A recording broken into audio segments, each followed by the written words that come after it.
Well, welcome everybody to the Purple Knights podcast. And it's been a while since I've done one of these, but getting back into the swing of things. And today we're going international. We actually have an international guest with us today. She's a PhD student and she's the author of a book that came out last year on His Royal Badness, The Life and Legacy of Princess Fashion. I'd like to welcome Casci Ritchie to the Purple Knights podcast. How are you Hello, doing? I'm great. Thank you so much for welcoming me on board the podcast, Chris. Much appreciated. Well, you're very, very welcome, and I'm very excited to have you here because I actually saw you present at one of D'Angelo Duff's virtual symposiums. I forget which one it was, but it was very, Yeah. very informative, and I love your accent too, I must say. Oh, thank you. That's very kind. Yeah, I've done a couple of D'Angelo's conferences now, which has been they're incredible. I always come back from them and feel like school's in session when you go to these things. Right, right. I've had D'Angela as a guest on the podcast previously, and the work she does is very, very tireless and very, very dedicated. Yeah, she's So, shout out to her definitely. And 100%. your area of expertise is actually in fashion. Could you talk a little bit about how that came to be and how your interest sort of developed in that area? Yeah, of course. Yeah. So I've studied fashion like academically since I was 17. And I first started getting really interested in fashion when I was a teenager. And I was really into ska music at the time. So I was, like looking to see what like bands like the Specials and Dancehall Crashers and Real Big Fish and No Doubt were wearing. So I got really interested in kind of like alternative fashion, as like a lot of people do when they're teenagers. And when I was a teenager, around about 13 or 14, I've been a Prince fan all throughout, but round about when I was 14, I think I saw The Big Sleep, which is an incredible film noir. And that kind of introduced me into the world of kind of vintage fashion, so 1940s and 50s fashion. And up until that point, I didn't really appreciate that people could dress and look the way that they did in these films. And looking like somebody like Lauren Bacall, I was completely blown away by how she dressed. So from then on, I was very lucky that my mum was interested in secondhand clothing shops like thrift stores in the US. So I spent a lot of time in charity shops trying to find, like secondhand anything from the 40s and the 50s and the 60s, which was easier to do back then than it is now. And I also used to try and find some 80s stuff as well when I was in like to make some little kind of Prince inspired looks. So yeah, I always knew that when I was at high school, I knew that I wanted to go and study fashion. So I went and did a BA honours, so a Bachelor of Arts for 4 years, and that was in fashion design. So I learned how to cut, sew, produce, design, basically from like inception to consumption, in terms of what how you wear and sorry, how you design clothing. So I did that for 4 years.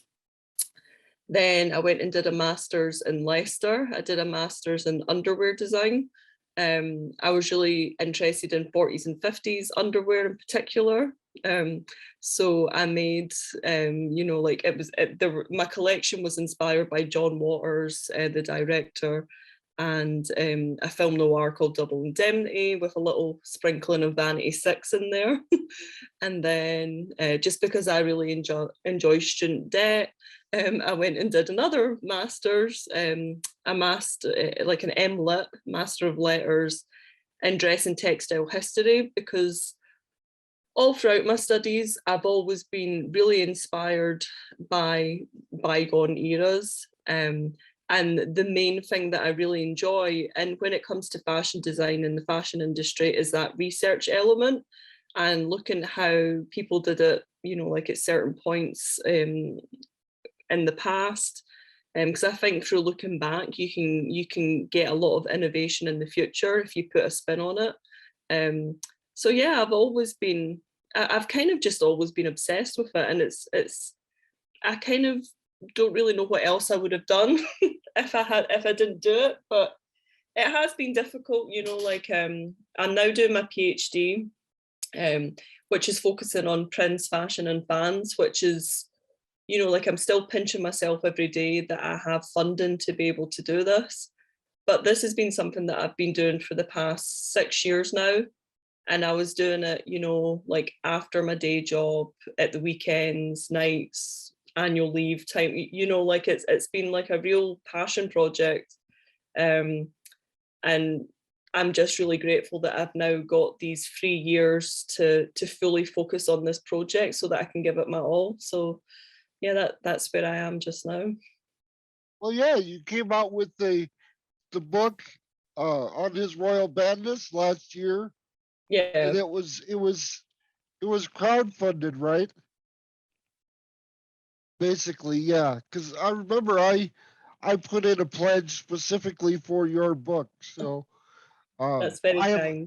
I have a copy, and I don't know. I was going to ask you, um, was it a limited edition run? I mean, are there still copies available out there for people to get? Yeah, there's still copies available, so you can buy it from Amazon. But if you're from the US, Amazon is probably the easiest place to get it. But if you're from Europe or the UK, you can buy directly from the publisher, which is 404 Inc. And you can also buy it in places like Barnes and Noble, Waterstones, WH Smith, um, like Foils, all your kind of favorite, and lots of lovely independent booksellers as well. If anybody can't find a copy, send me a message and I'll find you a copy in the world somewhere. Okay, I'll be sure and leave a link in the description box of the YouTube video, and also on the description on blogtalkradio.com and Apple Podcasts. The link will be there as well to order the book, and it's a very, very, very good book. Reading it, I really got the impression that you really know your stuff. You really know your fashion history and the ins and outs of all the styles and stuff. And not only that, but your passion for fashion comes through definitely reading the book. And I think, I'm biased when I say this because, of course, I'm a hardcore Prince fan, but you picked one of the icons of fashion in Prince to talk about. So I just wanted to ask you, uh, what was it that sort of began your fascination with Prince, and in particular Prince's fashion? Very good question. I'm very lucky that my parents have good taste in music. So when I was growing up, Prince was always on in the car, in the like CD player in the kitchen, blasting out loud. So I was always familiar with his sound, his music. And then I started to kind of see, like look at the linear notes. I remember looking at Love Sexy linear notes in the tape cassette that my mum had and being like, oh. But I remember being really intrigued by the font as well, the kind of iconography that was used in the Yep, with, yep. like I know and things like that. And the colors as well, that kind of pink and baby blue, and then this, like this otherworldly creature on the front. And as a young girl, I was completely like, a bit intrigued by that. I also remember seeing Prince at the VMAs, the MTV VMAs performance with of Get Off in the yellow suit. And I remember standing close to the television and putting my hands on the TV. I don't know if you remember, you used to get like the fuzz from televisions. Yes, I mean, yes, like the static. And I was yes. super up close to it, being like completely mesmerized by this, like canon of glamour, flexing and grinding and yellow lace. I'd just never seen anything like it. And then as I got really into fashion as well, like I only saw Purple Rain when I was about 14. So I'd been a Prince fan, but my parents hadn't told me about his kind of film career. It was a friend had told me about Purple Rain. And I remember when I saw Purple Rain, and I kind of, at that point as well, I was buying lots of like secondhand, like, like Blondie and Adam and Ant records and stuff from charity shops. So new romanticism was kind of like really beguiling to me. So yeah, I just, in that particular era as well, when I was growing up, 80s costume jewelry, 80s underwear, like Bri nylon camisoles and all these lucid colors, you could buy them very easily in the charity shops. So it was kind of like a serendipitous way of, um, the journey of my Prince fandom, but then also me really becoming interested in fashion and style. And throughout my studies, throughout like my academic studies, Prince has always been like a point of inspiration and research. And I was always kind of frustrated in terms of there wasn't a great deal about the designers and the creatives behind these looks. And that's kind of true for so many performers. You find it a lot that creatives are largely underrepresented in the creation of the iconic look. Like they might get name checked once in a while, but there's it was kind of similar in the way that film, like costume design was, like, like a couple of decades ago, where people, like didn't want to interview the costume designers, whereas now, like it's much more advanced. But yeah, like when maybe about 7 years ago or so, I can't remember, like when I was doing my MLit, I was interested in looking at Prince, and I kind of got talked out of that idea by the university I was with. It was too contemporary for them. Like I used to learn about, like 17th century woven tartan and things like that. Okay. But I wanted but I was like more interested in like Prince purple lame jackets, but from 82. But right. When they kind of talked me out of it, I kind of was like, I'm going to do this anyway. So I just started doing it in my free time. And then a wee while passed, and then unfortunately Prince passed on.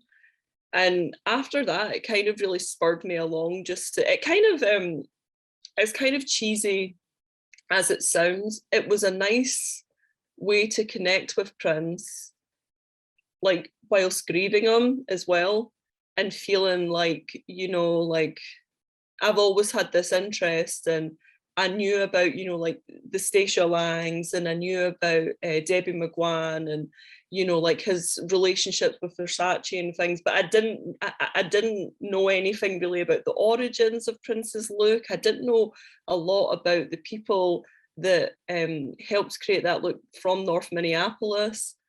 So when I was for the past couple of years, like I say, it's just been like a really lovely way to connect with Prince and kind of tell the stories of, well, hopefully begin to tell the stories of the people that helped make Prince who he was. Because like fashion is so intrinsic to Prince. Like it was almost, like secondary to music, you could argue. And it's something that was a constant throughout his life. And that's how I feel about fashion myself, that like Prince, fashion and Prince have always been a constant in my life. So that's how I got to studying Prince and fashion. It's always been there, but I just turned the volume up maybe about 7 years ago. Yeah, one of the things I wanted to mention specifically with you was the fact that Prince was such a chameleon.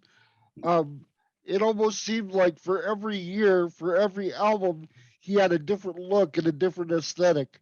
So I know you mentioned previously, you mentioned Purple Rain with the neo romanticism, and then also the Love Sexy look, which is kind of like a polka dotted Mozart type Yeah. motif. But what is your favorite uh aesthetic of Prince's?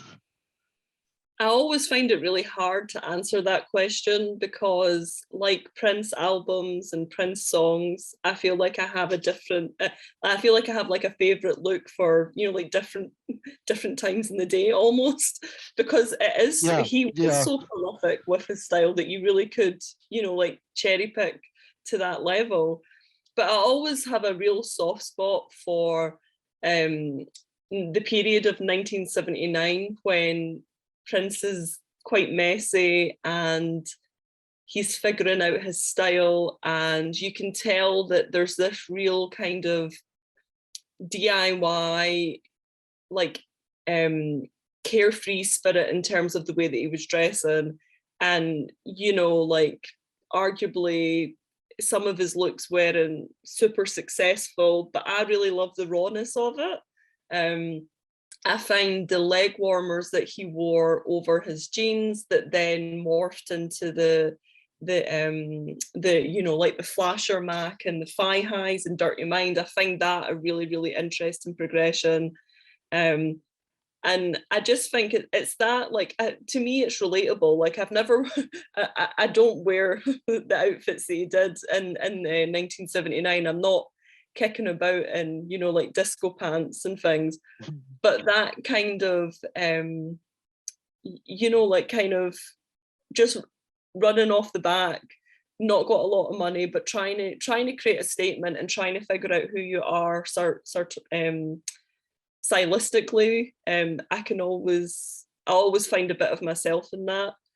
And yeah, I just like it when Prince is a bit messy, but also similarly as well, on the other hand, I love it when he's like everybody always mentions, but like the period 1991 to 1992 is just like this complete immaculate conception of tailoring that had been honed throughout the 80s. The Violet the Organ Grinder purple suit with the yellow, banana yellow pussy bow blouse underneath is one of my favorites. It's my favorite Prince music video. But there's a real kind of finesse, and it just to me it's like Prince, like like dialed up, like Prince 101, like version number one. But I can find joy in so many of Prince's looks, and the more research that I've done, and the more I speak to other fans, and the more that I speak to people that have worked on these looks, I can appreciate like certain moments in his style that I maybe didn't connect with as much when I was younger.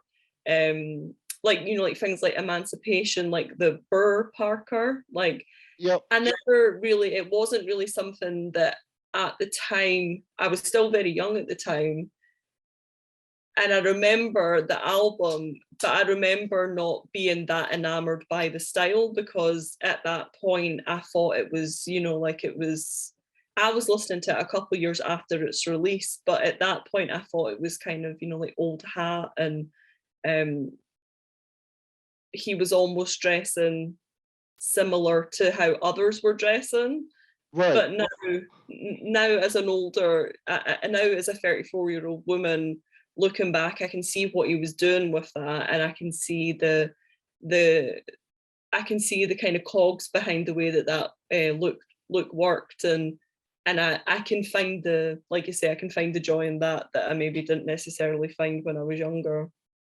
So yeah, yeah, that's very interesting. And you were in Minnesota recently yourself, right? Did you have a chance to visit Paisley Park and see any of the clothing or the shoes? Yes, I did. Yeah. So I was exceptionally lucky that I was able to go to Celebration this year again. So I went in 2018 and came back for Celebration this year. So I was able to see um, the beautiful ones, the shoe exhibition, which was incredible. And then after that, I went back a week after and did a VIP experience just because I wanted to take some notes and have some some quieter time. And because a lot of the clothing wasn't on display during celebration because the soundstage was being used for the live performances and such.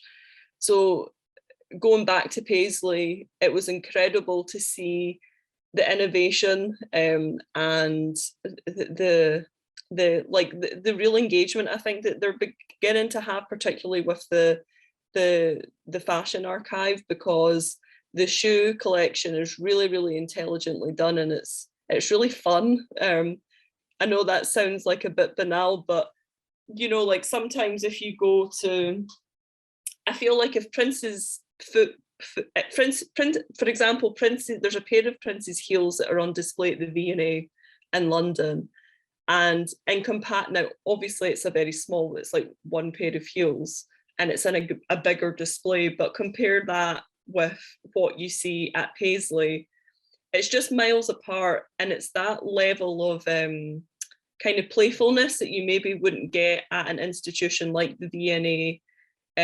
Because Paisley Park is a working studio and it's Prince's home, it's Prince's sanctuary. So they've done things in a way that, you know, like kind of traditional. They've obviously followed the proper conservation practices and all that good stuff.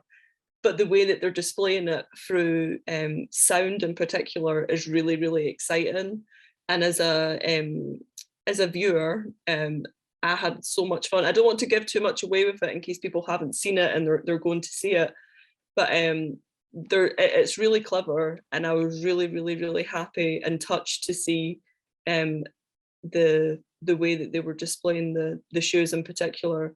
They also, as well, they have new bespoke mannequins which are incredible and really make a difference to the display of a lot of Prince's garments. And I was able to see that a bit more when I went back for the VIP experience. And you know, like they've spent an incredible amount of time and money to get that, but because like bespoke mannequins are a massive, massive, massive investment, and they've worked with you know, like a local dyer to get Prince's skin tone, a match for Prince's skin tone, so that they can cover the bespoke mannequins as well, so that it kind of enhances the display of the garments as well. So there's this real level of attention and care, but also like innovation, which is really exciting, and I'm really, really happy to see it. I can't wait to Right, go back, actually. right. The beautiful ones exhibit is extraordinary. There's literally an entire wall of shoes, Yeah. and anything I could say wouldn't even come close to describing the level of, like you were saying, the level of fun and the level of innovation and just how they display it with the incorporation of sound, like you were saying. It's just expertly done. And I would urge people, you know, I'm not being paid for this or anything, but I would urge people to go to Paisley Park to see the beautiful ones exhibit, because it's just extraordinary. And I'm not a fashion expert by any means, but like you were saying, it's almost, his fashion is almost uh as iconic as music in a lot of respects, because he changed himself so often, and he changed his aesthetic, and you know, came up with these alter egos even in some cases, and it's just, the fashion is just iconic. And with Prince as petite as he was, to see all these fashions up close and to see this couture and how detailed it is, and how, you know, fine the materials are and everything, it's just an exquisite experience. And for me, it's my favorite aspect of visiting Paisley Park, is seeing the clothes, because the clothes are just so immaculate and so expertly done. I just love them absolutely. So this PhD project of yours has my interest definitely, and I was wondering if you'd like to speak a little bit about that and what you're doing in terms of fan engagement Yeah, and of course. stuff like that? Yeah, so I started my PhD in October of last year. And the title for it just now, so it's a working title, so who knows what will happen in the next couple of years, but at the moment it's called Fashioning the Love Symbol, the Design, Fan Cultures and Legacy of Prince Rogers Nelson.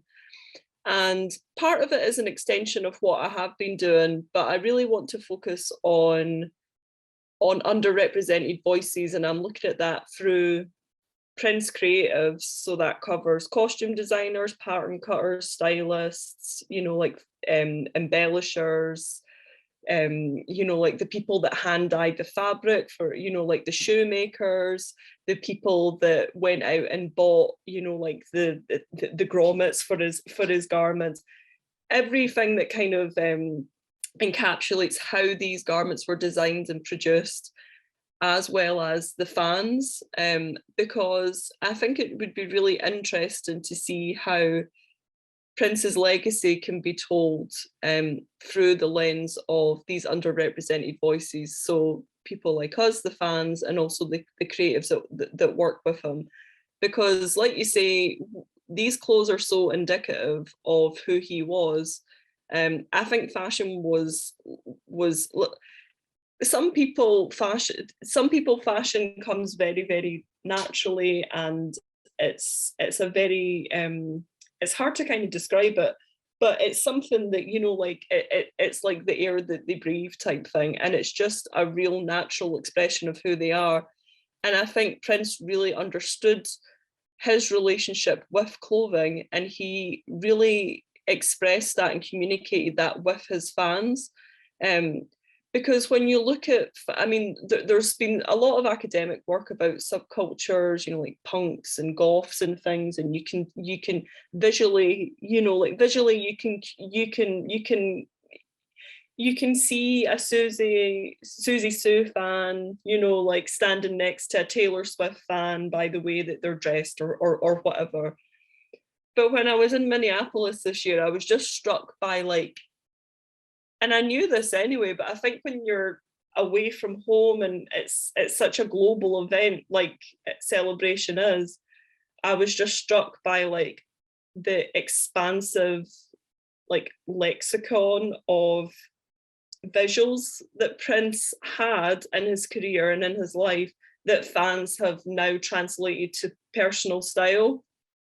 And it goes from, like, the extreme, and I say extreme like with love, like, I mean people that, like, follow that are essentially, you could arguably say they're doing cosplay, and, like, they have either made, so they've created a pattern, they've sewed the garment, or they've commissioned somebody to make this garment, to the people that, like, they get a purple manicure for when they come to Minneapolis or something. But there's so many things, like, like there's the combination of, like, banana yellow and purple and gold and polka dots, paisley, like certain fonts, um like leather, lace. There's, like, a lot of people wear velvet, but Prince didn't really wear that much velvet. And it's interesting how that fans kind of, but, like, kind of gravitate to that.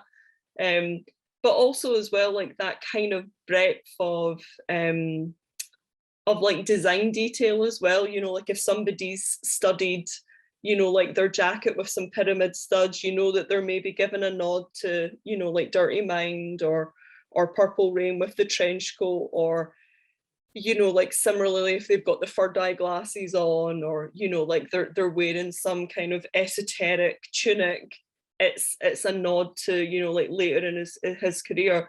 There's such, like, a huge language of fashion that fans tap into, that is just so fascinating. And it's really fun to be a fan, I think. Like, when I traveled to Minneapolis this year, I went from Glasgow to Amsterdam, Amsterdam to Minneapolis.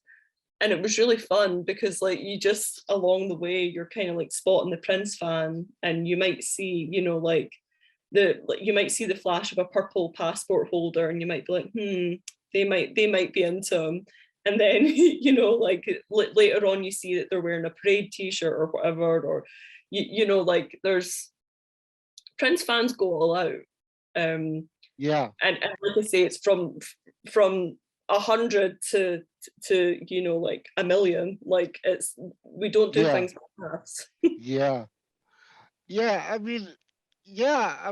There's not much I can really say that you haven't already said. I mean, it's fascinating stuff. You know, the way fans have taken the iconography and sort of, you know, adapted it to themselves and sort of carried on the aesthetics that the Prince did all throughout his career, and it's fascinating stuff. And again, if if you haven't heard of Cassie's book on his royal madness, I'll have the link below in the description. And it's a great book, and it actually has a unique twist, which I very much appreciated. Which I'm talking about the paper dolls included in each chapter, and I just thought it was so creative and so interactive and so unique to have that aspect of the book.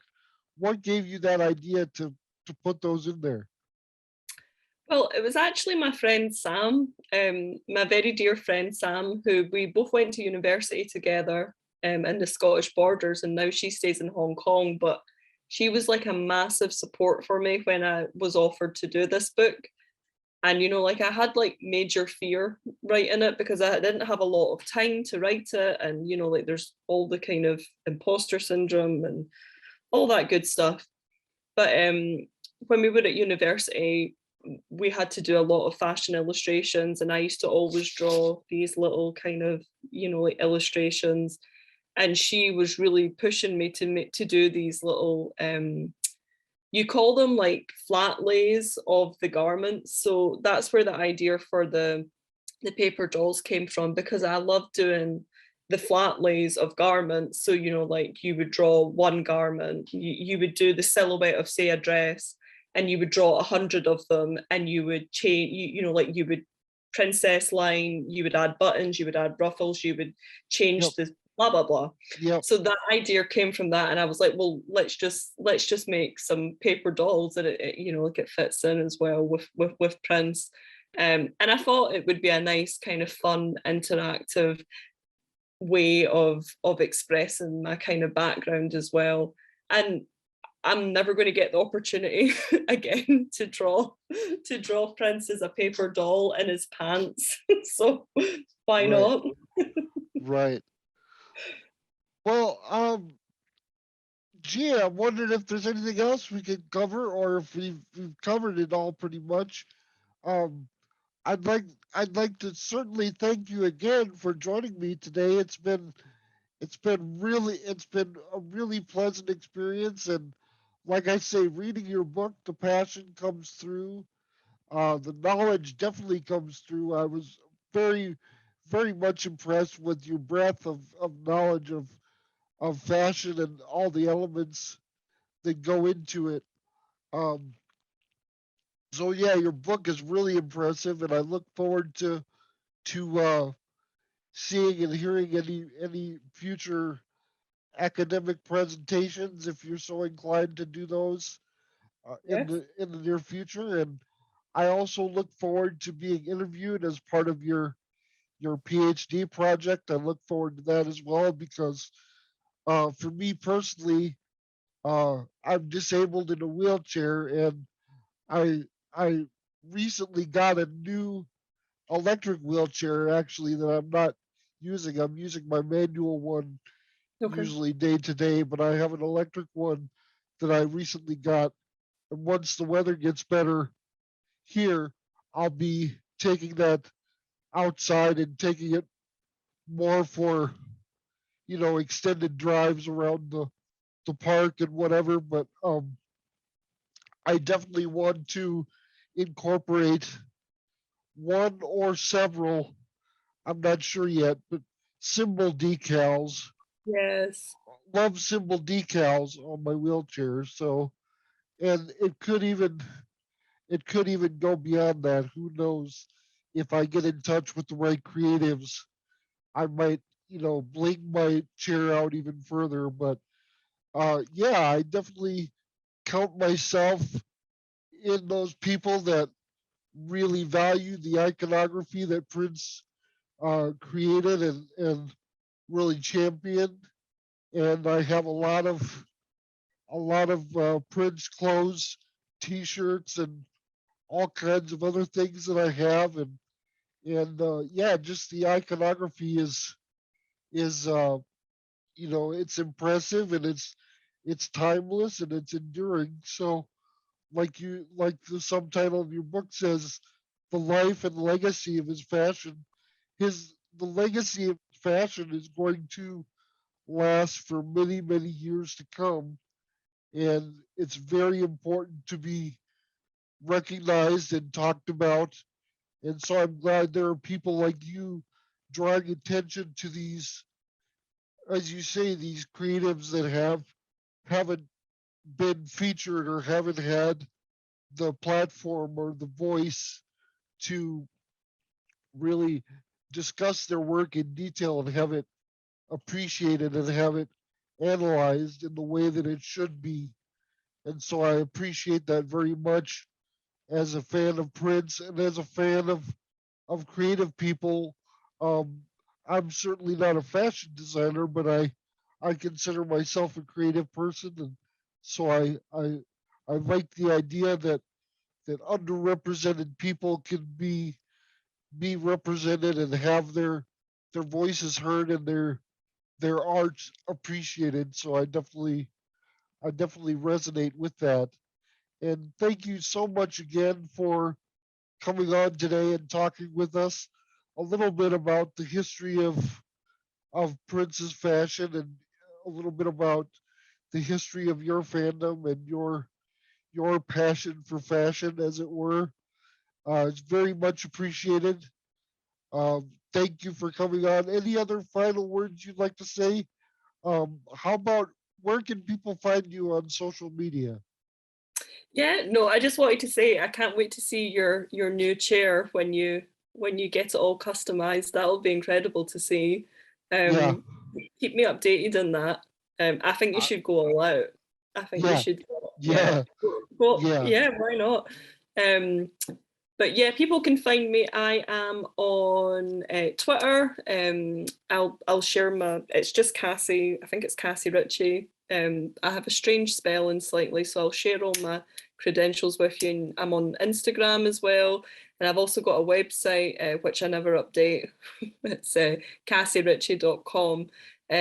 But I'll be sharing. I do have an ongoing questionnaire that you were mentioning, Chris, that you're going to come and speak to me about your fandom and relationship with Princess Fashion. So I'm hoping to speak to people from all over the world. That's my hope. It's a 3 year long project, and I'm speaking about all different kind of aspects of um, personal expression through dress and fandom. So I would love to speak to people if they are up for a chat.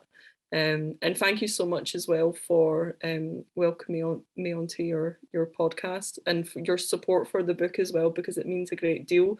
When other Prince fans, like they get it and they find some joy in it, because like that's what it's all about. This, as much as like I'm like a fashion scholar, this is 100% me as well. Like I've been a Prince fan since I was a wee girl, and ultimately this is like my love letter. And as I said earlier, like it's kind of turned out to be a really beautiful way to celebrate Prince and to celebrate what he's meant, like in my life throughout the years. And also as well, like like when he passed, I started going to more in-person events, because before I was a bit of a kind of singular Prince fan, like my family liked Prince, but I didn't, like I was a lurker on a lot of the orgs, and I was always scared to go to the events and stuff in London and things like that, and some in Edinburgh. And now I've kind of met incredible fans, and academics from all over the world that I can call friends. And it's that to me is like what Prince is, along with the huge breadth of creative artistry, that you just continue to find something new to get excited about day by day as a Prince fan. But those connections with people, and me coming out my shell a little bit, and celebrating him with other people has been like a real, it's been like a real lovely development in my life that I'm very, very grateful for.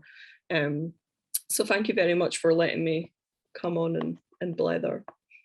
Definitely. Yeah, that's what it's all about. I think Prince, whether he did it purposefully or not, he created this community of close knit people that, that further his message and further his creative endeavors and further his ideal of, helping out humanity and, and just cultivating our own talents as well, and our own sense of individuality Yes. and our own sense of independence and freedom as well. Yeah. And yeah, he created that. So we're always and forever very grateful to Prince for that. Mm-hmm. And yeah, it's just great to connect with people all over the world that as you say, we get it, we get it. So that's what it's all about. But thank you so much. It's my Uh, pleasure. Thank you. and I'll include all the links to your social media as well on the video description and the description on Blog Talk Radio and Apple Podcasts so people can follow you. And thank you so much for coming on. And until next time, this is Chris Johnson. For myself and Cassie, I'd like to say thank you so much for listening or watching if you're watching on YouTube. And we'll see you next time, everybody. See you later. Thank you. Bye bye. Bye bye. Thank you.